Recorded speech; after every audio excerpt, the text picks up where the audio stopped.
સાબરકાંઠા જિલ્લામાં વિદેશી દારૂના બુટલેગરોનો આતંક, ફિલ્મી ઢબે દારૂની હેરાફેરી અને પોલીસ પર જીવલેણ હુમલો.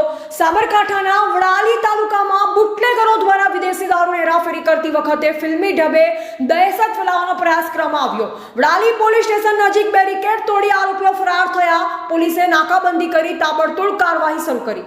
ફરાર થતા આરોપીઓ ઇનોવા કાર એએસઆઈ નરસિંહભાઈ પર કાતિલ ઇરાદે ચડાવી દેતા નાની મોટી ઈજા થવા પામી. અન્ય ક્રેટા કાર જે પીછો કરી રહી હતી તેને પણ ટક્કર મારી નુકસાન પહોંચાડ્યું. પોલીસે હાઈવે પર તત્કાલ પીછો કર્યો અને ઇનોવા કારને ખેતરમાં ઘુસાડી હુમલાખોરોને ઝડપ્યા. આરોપીઓ પાસેથી કુલ ₹17,22,000 કરતા વધુના કિંમતના વિદેશી દારૂનો જથ્થો સહિત ઇનોવા કાર ઝડપી પાડવામાં આવી છે.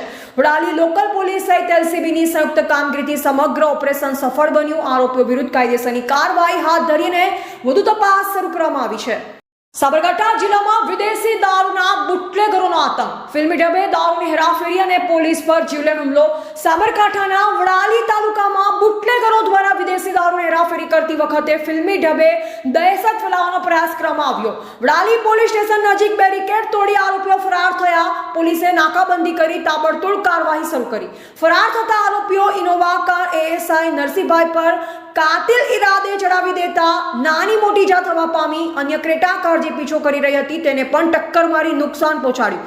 પોલીસે હાઈવે પર તત્કાલ પીછો કર્યો અને ઇનોવા કારને ખેતરમાં ઘુસાડી હુમલાખોરોને ઝડપ્યા.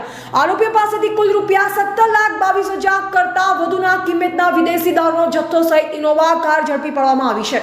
વડાલી લોકલ પોલીસ સહિત એલસીબીની સંયુક્ત કામગીરીથી સમગ્ર ઓપરેશન સફળ બન્યું. આરોપીઓ વિરુદ્ધ કાયદેસરની કાર્યવાહી હાથ ધરીને વધુ તપાસ શરૂ કરવામાં આવી છે. એવા રાજકમલસિંહ પરમાર, ભારતની અસ્મિતા, સાબરકાંઠા.